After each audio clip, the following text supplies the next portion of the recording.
All right, this week is a really special Grand Rounds. I am so thrilled to tell you a little bit about what we have coming up, and then we'll jump right into Dr. Raphael and welcoming him to give Grand Rounds this morning. As always, especially now that we're in person, we start with our Stanford University land acknowledgement shown here, as well as a little bit of housekeeping on the left for CME and MOC credit. And that will be in the chat for people that weren't able to grab that QR code.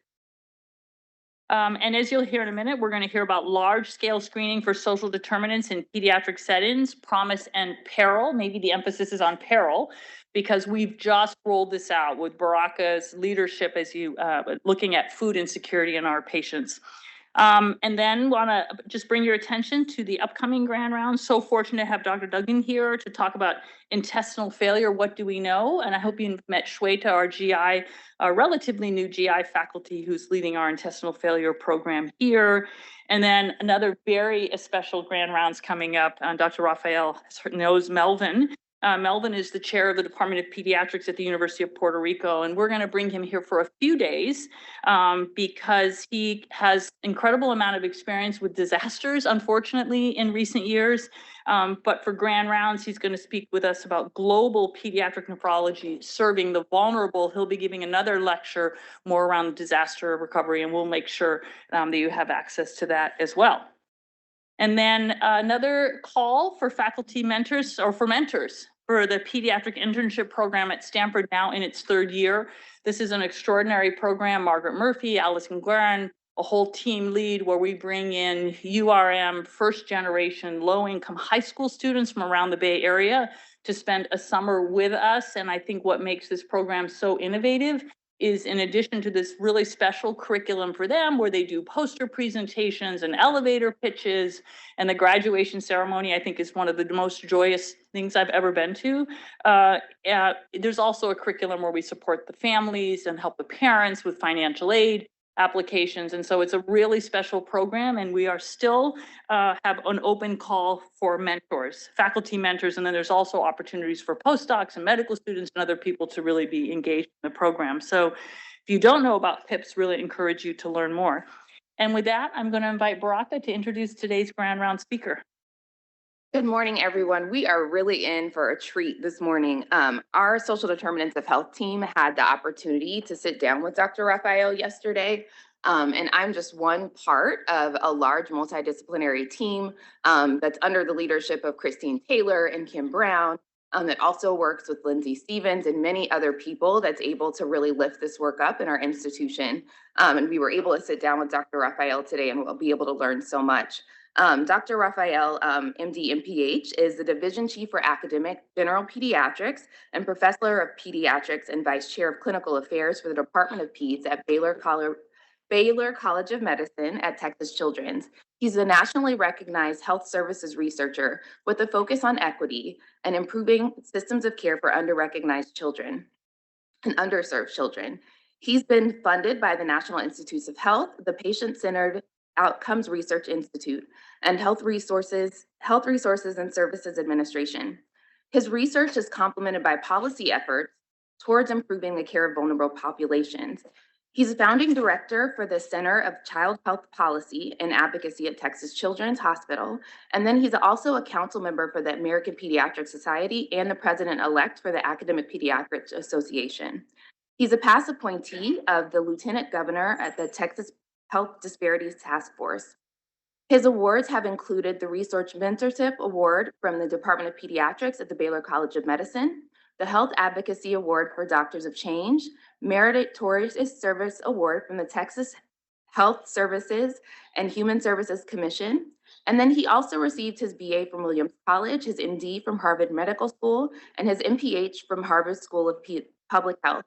He completed his pediatric training at the Boston Combined Residency in Pediatrics and also completed his the Commonwealth Fund Harvard University Fellowship in Minority Health Policy. He's a practicing primary care pediatrician and serves vulnerable children throughout Houston. And so with that, I'll give you Dr. Raphael. Good morning. It's so incredibly exciting to be here. I have so many of my heroes here. Fernando Mendoza, Lisa Chamberlain, Jochen Prophet. Where's Jochen? I saw him somewhere. There's Jochen. And then I also want to acknowledge Paul Wise. So these are 4 individuals that have truly influenced my career in this area. Oh, there's Paul. Oh, wow. I'm so happy now. I'm even happier. And there are plenty of other people I could spend the next hour acknowledging, but I just want to say thank you for being here. And so today I get to talk about a topic that I'm very passionate about. So I remember when I was a resident, I asked Paul, I said, Paul, how do I figure out what topic I do? And Paul said, what gets you angry in the morning? What are you so passionate about? And I thought, Q2 call, the limits on our card at the cafeteria in terms of what residents could buy for overnight food. And I just didn't have a concept at the time, but what Paul said stuck to me for the entirety of my career. And so again, Paul, I thank you for that. So today I'm going to talk about one of those areas that really gets me passionate and gets me angry in the morning. And I'll tell you why. So I want to talk about large-scale screening for social determinants in pediatric settings. So 3 objectives for today is just to describe all the current forces that are leading to promotion of large-scale social determinants of health screening, and then giving an overall perspective of the considerations if you're going to screen for social determinants of health, and then talk about very specific challenges related to large-scale screening as opposed to what we've done historically. So this is a study I love to give as an example because it shows why health equity and social determinants of health is a very layered field. And so the purpose of this study were twofold. It was overall to understand disparities in the use of hospitals for major surgery.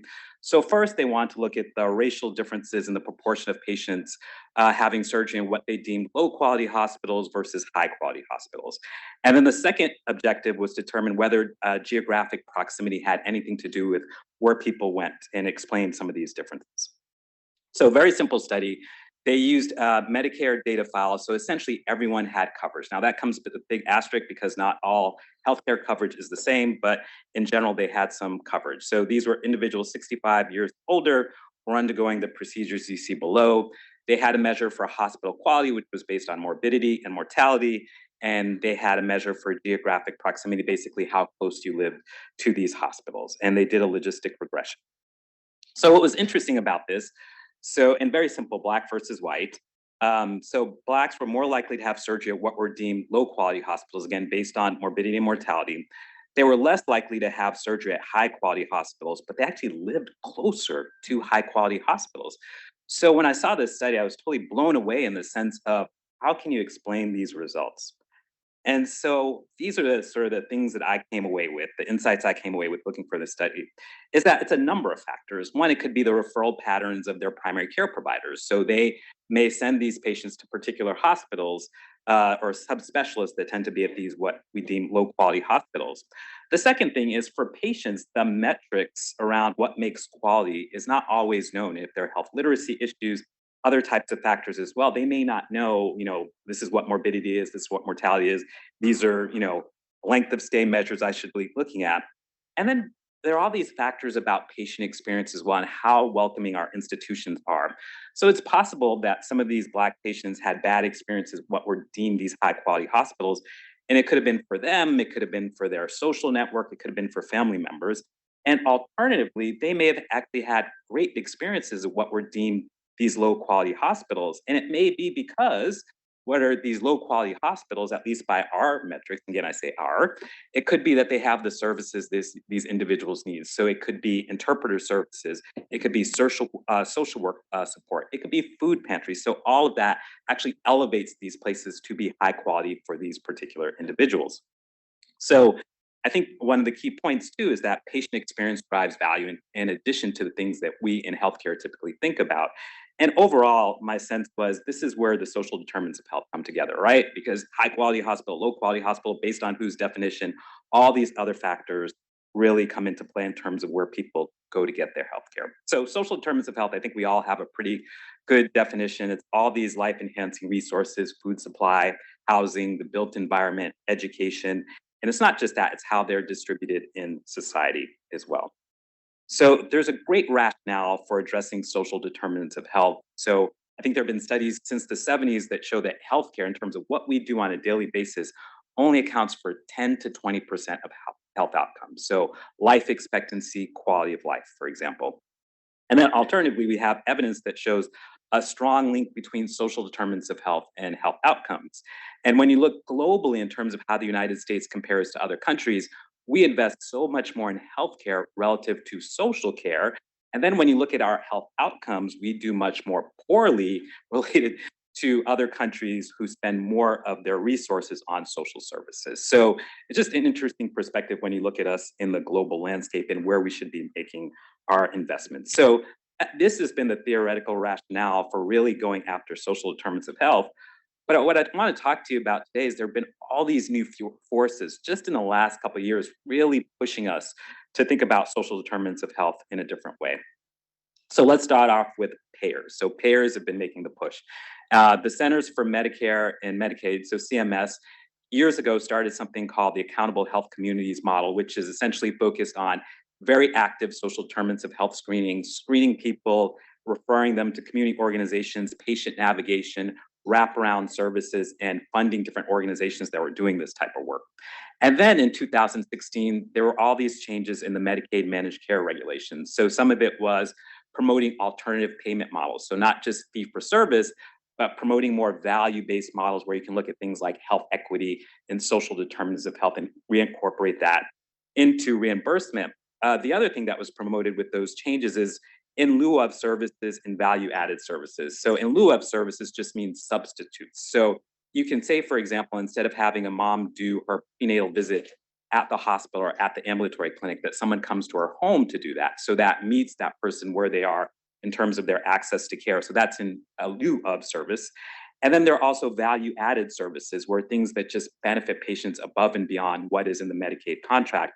And so that, for example, could be that you discharge a patient and maybe if you have an innovative program, they get food assistance for 6 weeks to help them after their discharge, because then they don't have all these competing factors of how do I care of my chronic condition, my discharge, plus actually eat. And so that would be a value-added service. The last thing that's really come about, has anyone heard of Z codes? So Z codes are these, in theory, billing codes that can have social determinants of health connected to them. So the idea with Z codes is if you can, in theory, account for what you've done as a provider with regard to social determinants of health, you can actually get reimbursed for it. And so the idea is this is a way we incentivize providers to actually to start addressing social determinants of health. It also gives us a mechanism to do some population health management, right? Because if you're in your managed care organization and you have all these Z codes being used, then you can see where the issues are with your plan members and actually make some interventions. So I think where we are with Z codes, people aren't using them in the way that we should. And I think a lot of us still don't understand what they are, but theoretically they're out there as a way to further incentivize social determinants of health screening. So those are payers.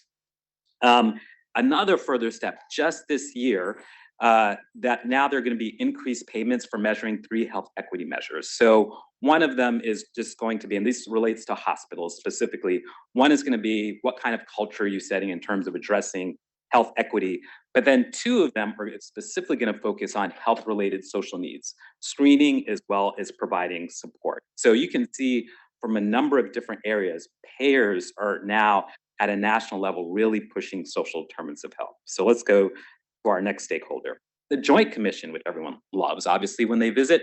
So the Joint Commission in this past year in June released a report essentially saying, now we're going to focus on health equity as well, and it's going to become a standard.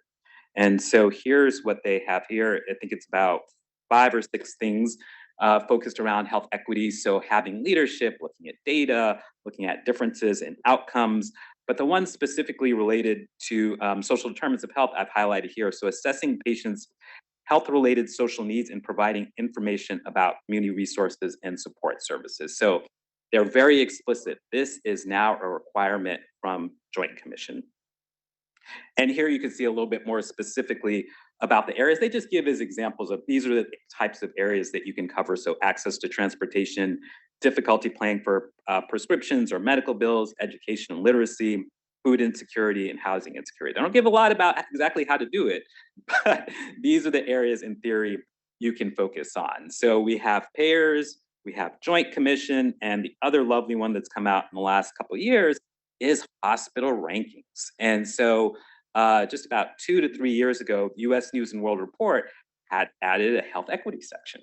And so this health equity section has a number of things, but I'll focus on the ones that are related to social determinants of health. The first one is patient data collection. So demographics, race, ethnicity, language, gender identity, sexual orientation, both for the parent and for the child as well.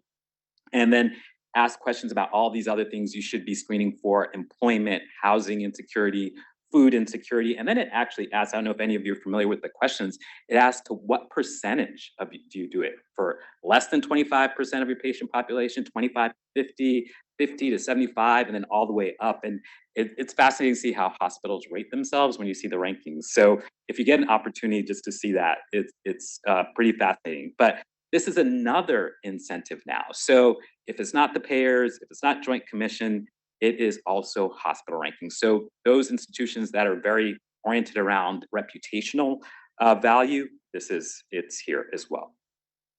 And so along with all these standards now that are at a national level, it's also sort of this advent of just technological advances as well in social determinants of health screening. And so one is in your EMR and then the other in online social determinants of health platforms. So let me talk about each one.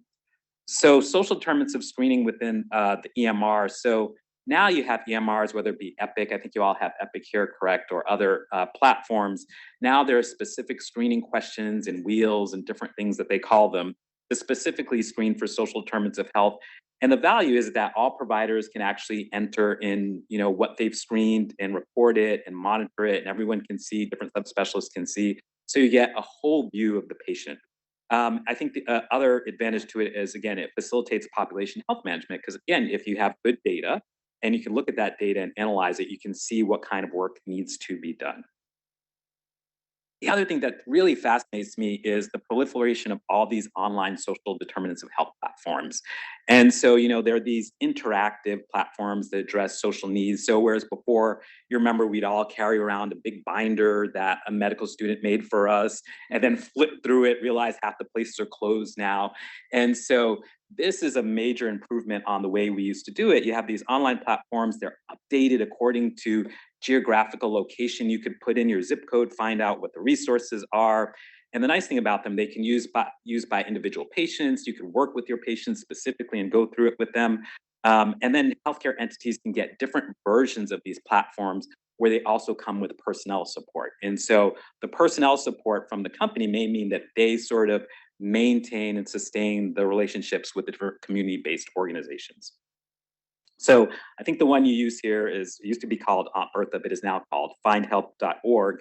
And this is just a very simple display, and you can see all the different icons they have at the top for housing, food. And so this was a search I think I just did on food, and you can see you put in your zip code, and then all these resources come up. So you know exactly what's truly active in terms of resources and where to go. So the benefits of these online platforms are many. So one, they could be integrated into electronic medical record. They could be used when social workers actually aren't present. So if you can navigate it with your team and with the patient, you can help them. As I said before, the resources are up to date, allows the providers to monitor these social determinants over time. And then lastly, I think this is really it can be effective where you can do analyses of your patient population, see what the needs are at your hospital. If it's food insecurity, then you can start a major food insecurity initiative. So it has all these benefits. So these are, again, all the different forces, the availability of technology. But then the question is, well, what does the evidence say? And I would say at this point, it's really hard to say. So a lot of the studies that we have in terms of interventions around social determinants of health screening and addressing them as well, is they're small, they're inadequately powered. A lot of them are observational studies or pilot studies. Good work, but still just not the level of rigor where we can say much. And a lot of these studies, there's a heterogeneity about which social determinants of health is actually being studied. So it could be food insecurity in one, it could be transportation in another. So it's really hard to put all that data together and come up with what the true direction of some of these outcomes are. And then if you look at a lot of the outcomes that are in some of the studies that exist now, a lot of them just, we referred a lot of people. That's our outcome, success. Congratulations to us. Or, these people actually made it to the food bank. And those types of outcomes are just inadequate because they don't cover the health outcomes. They don't look at the long term. It's just sort of this self-congratulatory process of I got the patient connected, and that is totally inadequate. So off my soapbox. And then most of these studies are in the ambulatory setting, but I think where there's a lot of potential is actually to do them in the inpatient setting as well, where you have patients over a longer period of time.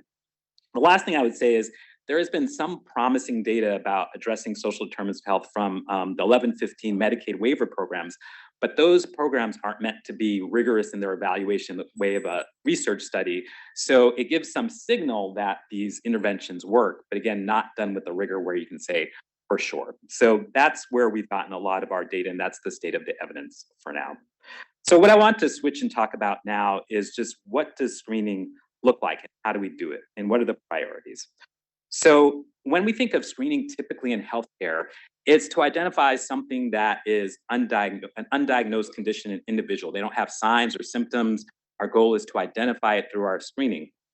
And then the idea and connection is if we identify something early enough, it leads to early treatment, intervention, and then in turn, better outcomes. Now with social determinants of health, it's a little different. Now we're screening for social needs that the patient and or family, they're well aware of. I know I'm poor. I know I'm housing insecure. I know I'm food insecure.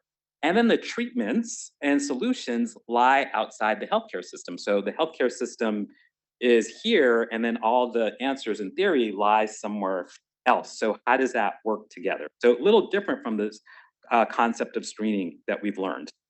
And it creates all these ethical dilemmas. So, screening first may reinforce different types of biases or stereotypes. So as a Black male, I go in to see my doctor and he starts asking me about food insecurity, violence, housing insecurity. It's like, whoa, that's a lot, because I know what stereotypes may exist out there about me. And then you start asking these questions and it makes me want to withdraw within that healthcare setting, because I feel like these are already stereotypes that I experience in society. And then, patients may just see, hey, these questions are out of the scope. I came here for asthma. Why are we talking about food? Why are we talking about violence? I just want to hit my inhaler refilled. And then there's this concept called patient abrasion, at least that's the term my institution uses, where the repeated asking about social determinants of health is traumatic to patients. So come into the ER, you get asked about it. Go up to the floor, you get asked about it. The new team comes on the next day, you get asked about it again. So again, those repeated requests and for responses all can be traumatic for patients. Other things that could cause harm is that patients may develop new expectations of providers. So if Dr. Chamberlain's asking me about my housing, she clearly has a solution because she wouldn't ask otherwise, right? So maybe Dr. Chamberlain, because she's so phenomenal, she could she could do something about it. But for those of us, most of us out there, we could not. So you have to worry about the new expectations out there, and then screening for factors for which there are no available resources. We know that well. We talked about this yesterday in our meeting, so that is always difficult. And then the potential to overburden community agencies. So if we start sending so many patients to the food bank, and the food bank gets overwhelmed, we may crowd out the people who the food bank is intended to help, those in dire need. And we're sending all these patients, our families, who may have need, but not dire in the way that the food bank is there to do. So there are all these dilemmas out there. And so I think it's important to really have considerations for best practice, both on the screening side as well as dressing side. So on the screening side, you have to think about, are you going to do focus screening, meaning one or two social determinants of health? Or are you going to go for everything? The argument for focus screening is, hey, let's be focused. We know how to screen. We have great questions for this particular social determinants of health, and we have the resources. We know the community agencies to refer to, so that makes sense. The argument for expanded screening is you don't know what you don't know. So we make all these judgments in healthcare thinking, this is what families need, and these are the areas we should screen for. But sometimes, for example, families may have questions about childcare, and childcare is not in a lot of the social determinants of health screenings that we do. We're asking about food and housing and everything else, and it's really these other areas that people would like to be asked about. So that's the tension between focus versus expanded. Frequency. So back to this concept of patient abrasion. How often are we going to ask people? Are we going to ask them 5 times in the same visit, in the same admission, at each subspecialty visit, then primary care visit, urgent care, well child check? So we have to think about all of that. Then another area that may sound a little nuanced is how you even ask the question. So getting at need versus want. So I may be food insecure, but I figured out how to do that for myself. I don't want your help for that. I want your help for childcare. So just how you ask the question may create some misalignment between you and your families because they have a way to figure out something already, and you're like, okay, here are all these resources for food, and they figure that out. And so just how we ask the questions, do you need help with this, is very different than do you have this need. So thinking about that. Other issues is who screens in terms of, is it the provider, is it social work, is another member of the team, who has the best rapport to be able to talk to families. Data collection obviously is a big thing. How do we collect that data? Where does it exist? What are all the liability issues in terms of how it exists in the medical records? So all of that has to be thought of too. And then addressing social determinants of health, making sure we collaborate with all our team members, specifically social work, because a lot of times those are the individuals that have to carry, all that work. So I've seen so many times where, clinicians say, oh, going to introduce this program tomorrow, all the screener, it's 5 pages, and they haven't even talked to their social worker, who will end up having to do the majority of that work. So just making sure we collaborate with all team members, partnering with community organizations for all the reasons I mentioned before, leveraging technology, whether it be these online platforms, screening within the EMR, and then just getting feedback on referrals. If you overwhelm some of these community agencies and you don't know it, you're causing a lot of harm. So figuring out a way that they can tell you, time out, stop, where we have no more for you, or to even reasonably say, 30% of the referrals you sent us last month were inappropriate. These are the people we're targeting, not these individuals. So having, just like with QI, having that audit and feedback loop is so important, even when you're thinking about social determinants of health. And then these are just initial things I think they're important. So coding of data on race ethnicity. So Kim Huang in PHM has done some great work on this. And so that's important in terms of what we think is in the EMR versus how families identify themselves as well. And then moving beyond just traditional demographics. So now thinking about, just impact of intersectionalities. So minority women or different other kinds of groupings, disability, and how they come together because their needs may be different than sort of the traditional identities that we think of. Racism obviously is important. Collaboration across sectors, including payers, now that they're so incentivized to do this work. And then the next thing is just stakeholder engagement and having it early. So I think it's so important to involve our partners in the community, whether they be health workers, community health workers, or community agencies. And just the approach we need to have is have that introspection, humility as we work with them. It's not about us, it's about them. And the goal is to really amplify their voices as opposed to ours, and really taking that broad approach of health in all policies. So all the policies that are being put forward or thought about in your communities, how does health figure into that? And I think, the other side of that I want to talk about is what I call avoiding engagement malpractice, which we all do. We're all guilty of it. I've done it so many times. And I just wanted to go over them briefly. So one is just refusing to listen. So sometimes we have these great ideas about, how we're going to address social determinants of health. We think we give ourselves credit for meeting with community stakeholders. We say, I'm going to create something in the EMR that prompts doctors to do this thing, and that's going to work. And then, the community members may say, well, what really is a concern for us is mental health. And you say, oh, okay, well, that's not what the grant is on. And you may not say that externally, but that is sort of what you convey to those individuals. And so it creates this misalignment where you're saying, I'm here to get your input, but then you're just not listening to them because you're so direct in terms of what you feel the solutions are. And then it may be that you're influenced by the grants that are available and what your own career aspirations are. So that's one.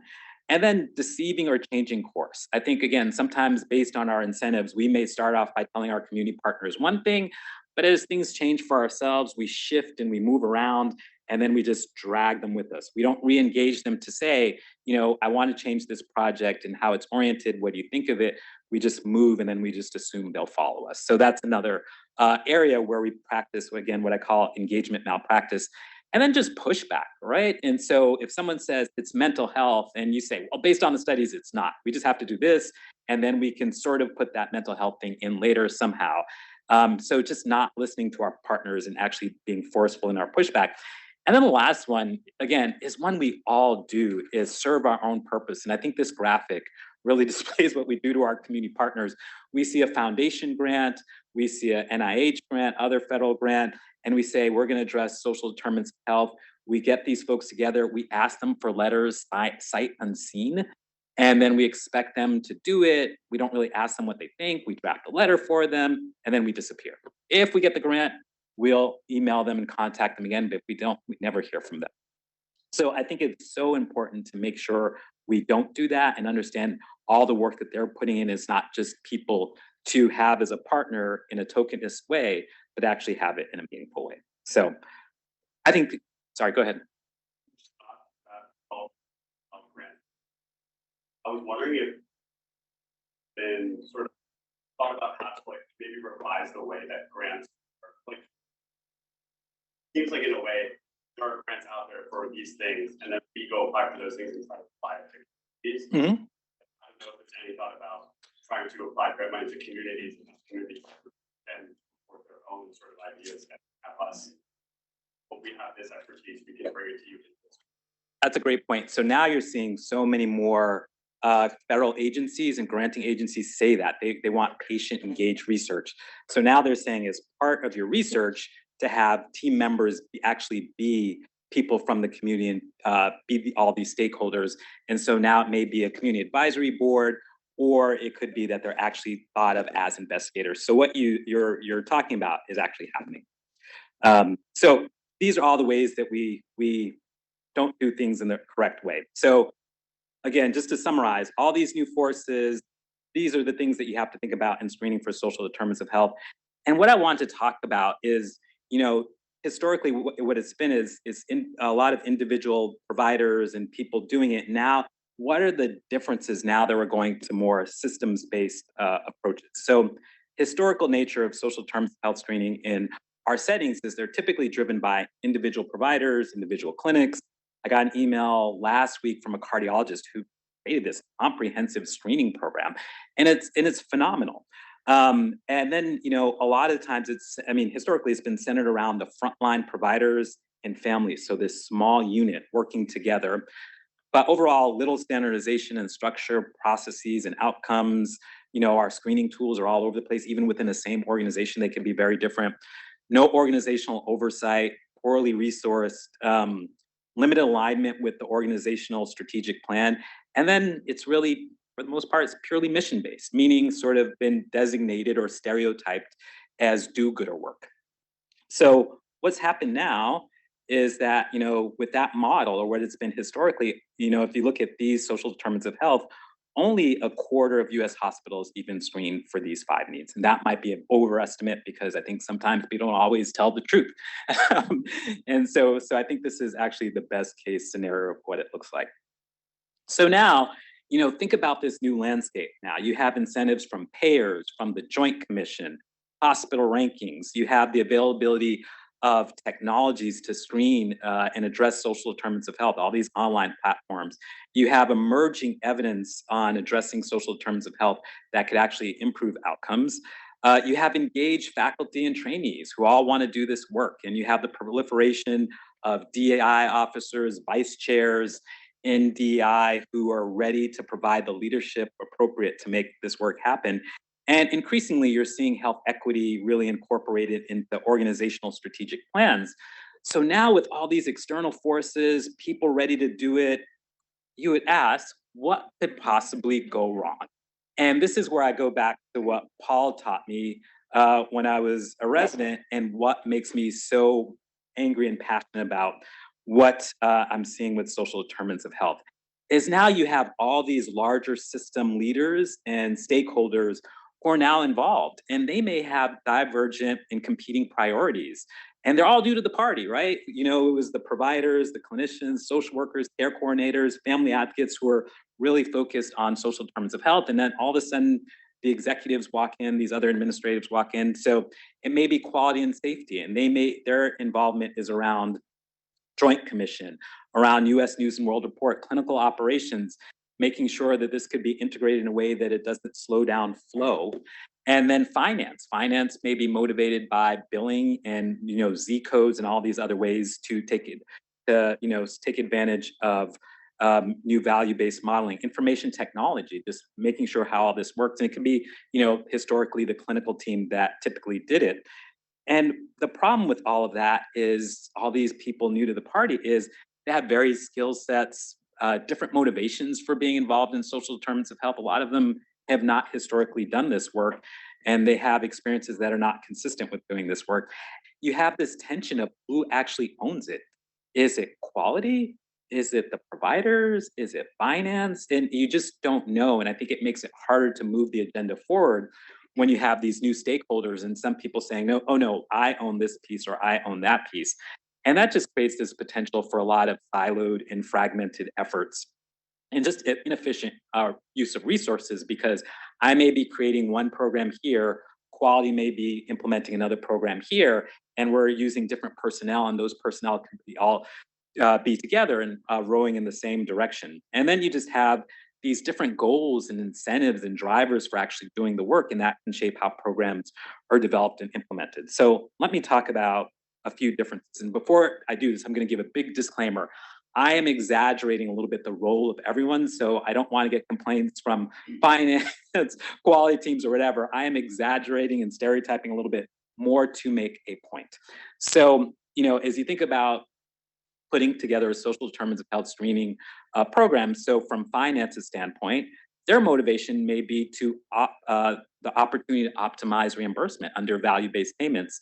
And so their program may focus on screening for social determinants of health for which there's reimbursement. So if they say for housing insecurity, food insecurity, they're just going to say, let's do just those things and call it a day because there's reimbursement for it. And so their lens is very different. And based on what can be reimbursed for, they may not have a lot of attention to the other things, like the actual provision of resources to families. So that's one perspective. Then if you're in quality and safety, your perspective on social determinants of health may be a little different. Your motivation may be that, oh my, I have to meet all these numerous requirements for US News and World Report, Joint Commission. And so I'm going to create this really extensive screening program. But potentially the downside of that is you burden families and clinicians, because the clinicians have to screen and the families have to answer all these questions that may not know exactly why you're doing that. And so the worry here is that you may be promoting what I call a checkbox mentality in your approach. And so that may be their unique lens of what they need to do for their incentives. But again, that shapes what social determinants of health screening looks like. And then the clinical team, again, this historical group that typically owned, however you want to term what that means, social determinants of health, they may say, well, we want to address health equity. And so they're going to create these super ambitious programs that promote family voices in all the ways that we'd like them to. But those programs aren't really easily implementable. They're not scalable. And they may not fit all the different domains that you need for Joint Commission or other areas as well. So that's just a different perspective. And so that's what I mean by all these incentives, competing priorities, and again, with all these new partners. The other thing I think about too is just the rapidity of implementation without really engaging key stakeholders. So with all these new individuals and stakeholders and leaders involved, now is the potential for families and clinicians to actually be marginalized in sort of the visioning and decision-making around social determinants of health. And that we have to remember too is the way we screen with social determinants of health, it's deficit focused. So when we're talking to families about all these deficits in their lives, that could be traumatic for all the reasons we've discussed. Now, with large scale screening, now you're asking all your providers to screen primary care, subspecialty care, potentially inpatient as well. They may not be trained adequately in how to screen or to provide resources. And then the other area with large-based screening is that parents may not want to discuss social determinants of health in front of their children. So I do the screen, and then the provider comes in and says, let me talk to you about your food insecurity. Oh, wow, the kid had no idea. And now the kid does, in a very real way that the family did not get to initiate that conversation with them. It's, the provider does. And so that could be traumatic. The other thing too is, imagine if someone fills out a developmental screen and they're also filling out a social determinants of health screener, and the child has developmental delays, and they're coupling that in their mind with the social determinants of health screener. So then you feel some guilt if my child has developmental delays and I came out positive on the screener. What does that mean? Because why did the doctor couple those screenings together if they're not meant to be linked? So that linking is going to potentially have harm as well. And then documentation of social determinants of health in the EMR may have implication for custody disputes. So with the 21st Century Cures Act and so much more access to our medical records, if two family members are having a dispute around custody, and you can see everything, you can see all the screens that have been done and what the other person is positive for, then that could have huge implications. So huge legal issues that hospitals are grappling with. So all of that really requires a need to be thoughtful. So just a few recommendations on making large-scale social determinants of health screening healing-centered. I think one is just creating some type of governing body within your institution that includes all these different stakeholders, in addition to all these new administrative leaders who've become invested. And that committee can work on developing guidelines around how frequently to screen and in what settings to screen as well. They could also review all the wonderful, exciting screening platforms, the technologies, and the personnel investments as well, because that's a lot of money and you want to make sure it's efficient. So I think having some kind of organization or governing body that comes together is meaningful, so everyone's needs can get met. All the motivations, all the incentives can be discussed in one place. And then just the importance, I'll get to it at the end. And then just the importance of co-creating with patients and families in terms of how they want you to screen, how they want you to actually ask the questions. Remember what I said before about need help versus want help. And then, what to do with families in terms of if they're experiencing social terms of health, how to provide resources, and then just making sure we include families whose identities have been historically excluded in these major decision-making within healthcare. So that's the other area. And then just enhancing cross-sector and community partnerships. So recognizing, there's a huge difference when we talk about, large-scale screening, because now you could really, really impact these community organizations, because if your hospital is seeing, thousands of kids a day and you're screening everywhere and you're sending them off to community organizations, you can really outstrip them of their resources in a very fast way. And again, like I said before, you can crowd out families who are there, those resources are actually meant for. And then understanding the harm in referring families to programs for which they are not eligible. So you send them to the food bank and the food bank screens them and says you're not eligible. So that actually disrupts trust between you and your families, because you sent them someplace and then they may have felt embarrassment even going, and then they don't get the resources there. And I think the other thing, again, getting back to our community partnerships, is now recognizing in large scale, if you're going to do this work, that they're going to be impacted. So developing some type of financial partnerships where there's some kind of exchange. So they're, wrong word is reimbursed, but where you can support them. That's a better word, supporting them in terms of the work that they're doing, and not just assuming you can just dole out all these referrals and they're just going to do it. The next thing I would say is really couple your institutional efforts with advocacy. So you can't do all this work and then not be involved in advocacy. So you have to be out there as well. As one is just promoting the need for reimbursement models that emphasize resource provision, not just screening, but resource provision, and then making efforts to protect the social safety net. So again, large scale screening, you need a safety net out there. And so we all need to be out there as well, arguing for the need for the social safety net and funding for it. And then I think lastly, as important as we don't think about, as well as engaging with the business community to support our efforts, because they may be incentivized in different ways. So working with them is going to be a major win for us. So in conclusion, the healthcare landscape has changed fundamentally just in the last couple of years with what you're seeing from CMS, Joint Commission, US News and World Report. All these new forces are making social determinants of health screening actually an industry standard. Imagine that. For those of you who've been doing this work for years and years, Jochen and I used to argue about this in our offices side by side, how to do all this work. And now it's actually an industry standard. And that's great news. And it brings all this great potential to do great good. But large-scale screening in pediatric settings introduces all these new tensions, all these new stakeholders, all these new people to the parties and So you have to integrate that and work together, and then find a way within all of that, within all these new standards, to make sure that initiatives are healing centered. So when I think about social determinants of health and all of what's going on, I always think of my 3 kids. So if you look at the 2 on the left, the older ones, they give you the, nice smile, just smile for the camera, and they're excited about social determinants of health, and maybe they are, and what we can do. And then you have my youngest Zora, who's giving that skeptical look off to the right.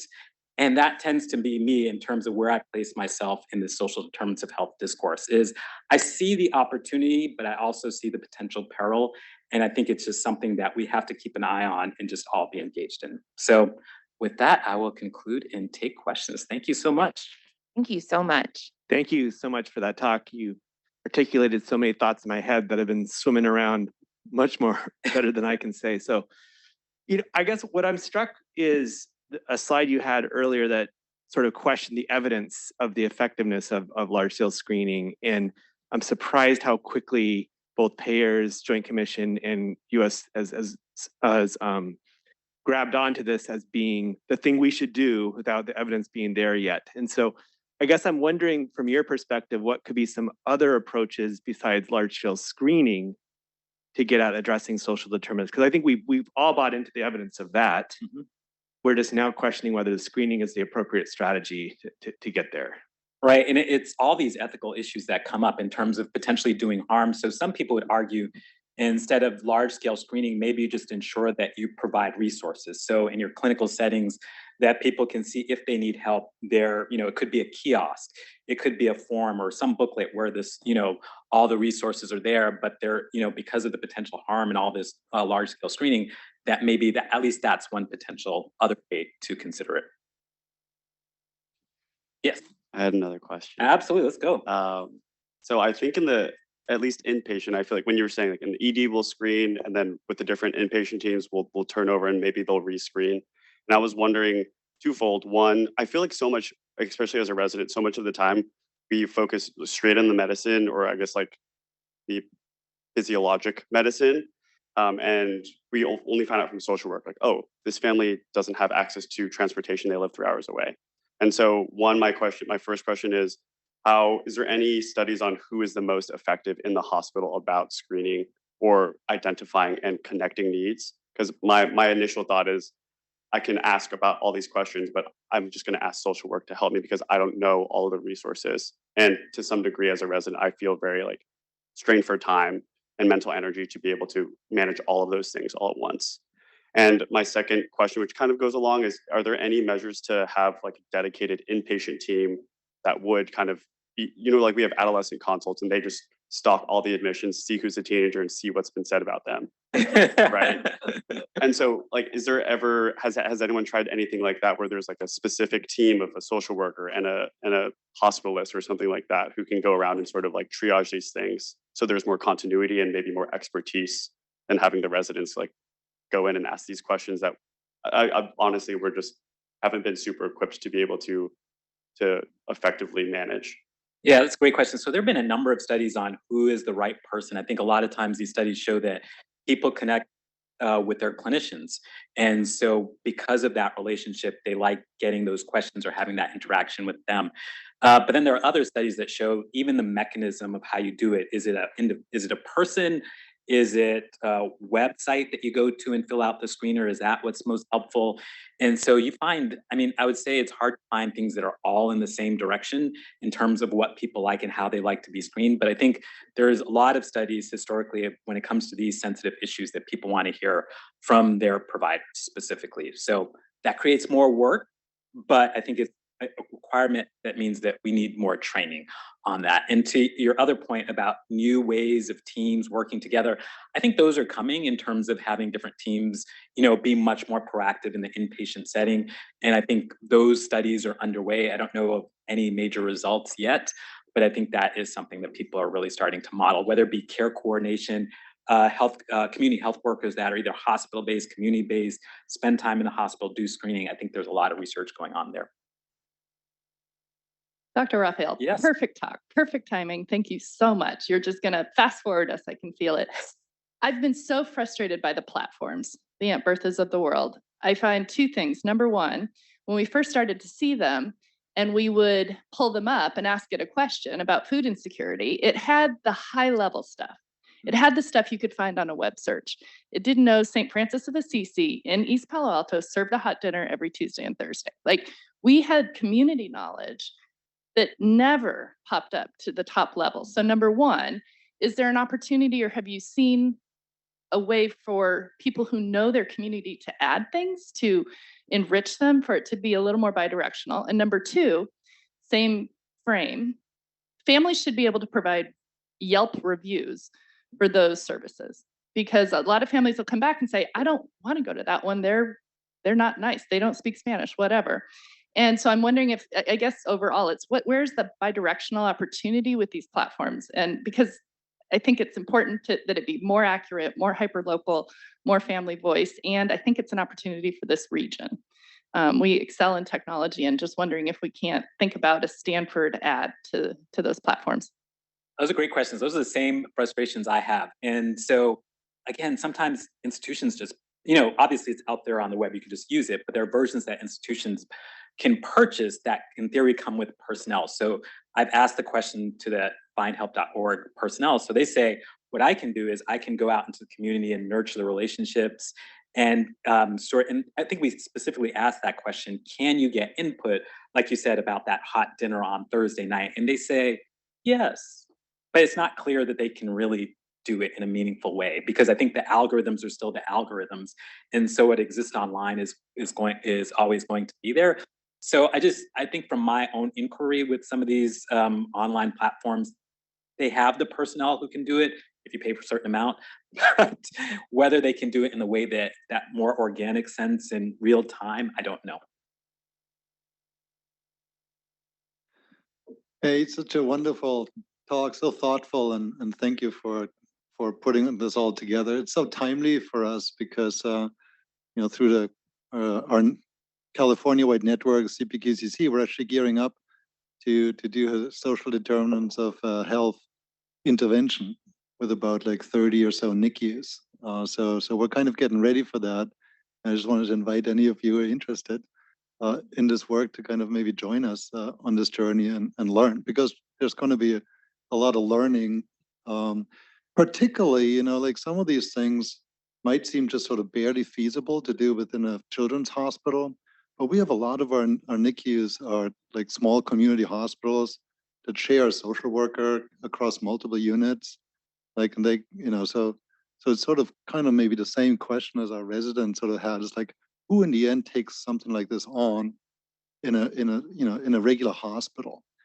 Because this is a major job. This is not something you can just kind of sort of do on the side.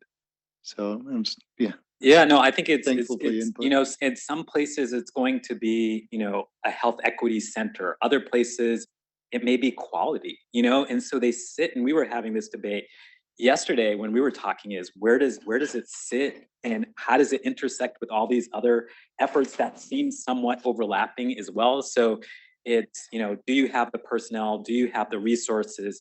And are you actually sort of stepping on each other in terms of, it's almost like a bottleneck of health equity and social determinants of health and DEI, and how do we make sure that we take all the resources that we've gotten now, all the personnel as well, so it's done in a meaningful way, because there's so much work to do, as you said, but I don't think we've all figured out how to lead it from an organizational perspective. I think one of the things we're excited about here is the potential of utilizing community health workers and maximizing some of the new policy things that are happening at a state level, and how we can think about what could be done to really expand our reach in addressing social determinants of health. So that's one area we're thinking about here locally. So I think it will be really interesting to see what we can do. Gene, great talk. Thank you. Thank you for your leadership. As I sat here and listened to you, it struck me that social determinants of health is a subspecialty in healthcare, a crossover between medicine and public health. And as such, it concerns me that when we put committees together that make up different people, different views, different experiences, it doesn't lead us towards refining the subspecialty, so to speak, over time, so that we gain knowledge, particularly not just regional knowledge, but national knowledge. And so I wonder whether we're exploring a field that is no longer, like a old pediatrician walking in and saying, I can take care of diabetes. I don't need Darrell Wilson to do that. And, and at the end of the day, we can kind of do it, but not do it real well. And we don't advance the field.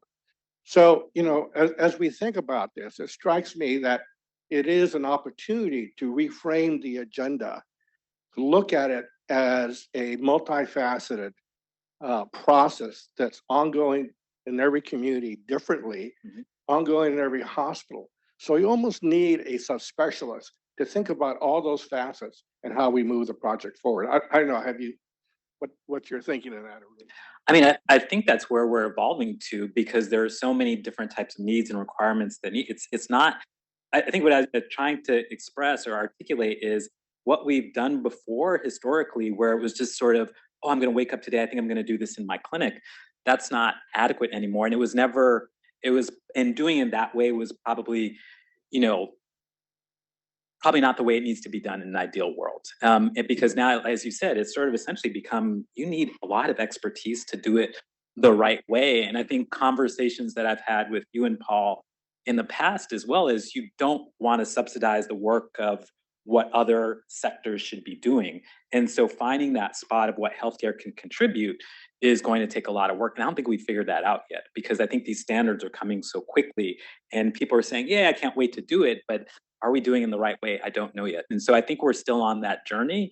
And I think we're going to learn a lot of lessons in the next few years as we try to meet all these different standards and priorities that are there. So that's my thought, is that we're not there yet, but it can't be the way we've done it historically. It's too hard and we're harming patients in the way we do it. Thanks, Gene. It's nice to see you've made some progress since you were junior resident. A little bit, yeah, thanks to you. Hardly, but spectacular to see you, and thank you for this presentation and your leadership nationally. The struggle for justice and the struggle for outcomes research are not the same thing. There are powerful disincentives built in to the current discourse against doing good outcomes research. It's not necessary for many of those engaged in this work.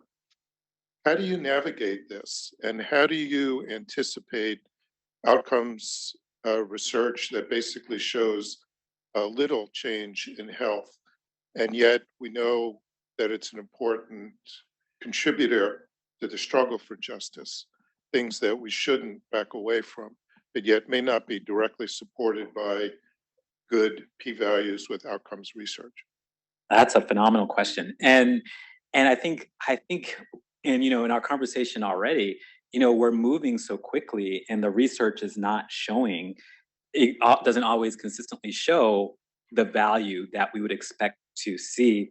I think part of that might be, again, a lot of these studies that we've done have been underfunded, not necessarily designed in the best way. So I think there's still just a rigor question to some of the research we've done, which is maybe part of the reason why we don't see much impact. And so I think that has to be resolved. We need to, obviously funders and all that have to do it, give adequate resources to be able to do the work in the right way. I think there's so much that have come from these 1115 waiver programs, but again, they're not evaluated in a rigorous way. So they just give, as I was saying before, these just little signals that it might help, but it's a little bit, same way, historically we've seen with medical home, even the research on medical home has shown just a bit of improvement. It doesn't show a great deal. So I think, trying to look at what we're seeing with outcomes research, which shows just a little bit, and then that argument for justice, it's hard to figure out where the right way to go is, because you also don't want to say, I'm just going to focus on just with this justice lens and then put resources into things that actually don't work. So I think what we need to do is really find a way to do the work better. And hopefully those things start to line up between the outcomes research and the justice argument. But if they don't, then we have to think about doing the work a little bit differently, because I worry about us putting resources and funding and everything in, and really it doesn't do much for our patients, it doesn't do much for our families, and we sort of congratulate ourselves on the justice side, but ultimately then it doesn't lead to justice either, ironically, right? Because if you're not investing in the right ways and you're harming patients, then that's not really a justice intervention. And so I think a lot more work on just the design, the studies, the funding of them, and doing them the right way, and then just being willing and open to see if it works. And if it doesn't work, then we have to think about different approaches. I think ultimately that's where we have to land on doing this, because at the end of the day, that's not going to be justice. Ooh, that was exhausting. Thank you, Paul. I'm going to be thinking all the way back to Houston tonight. Thank you so much for really elevating our thinking in this area. This was such a great Grand Rounds. Thank you so much. The preceding program is copyrighted by the Board of Trustees of the Leland Stanford Junior University. Please visit us at med.stanford.edu.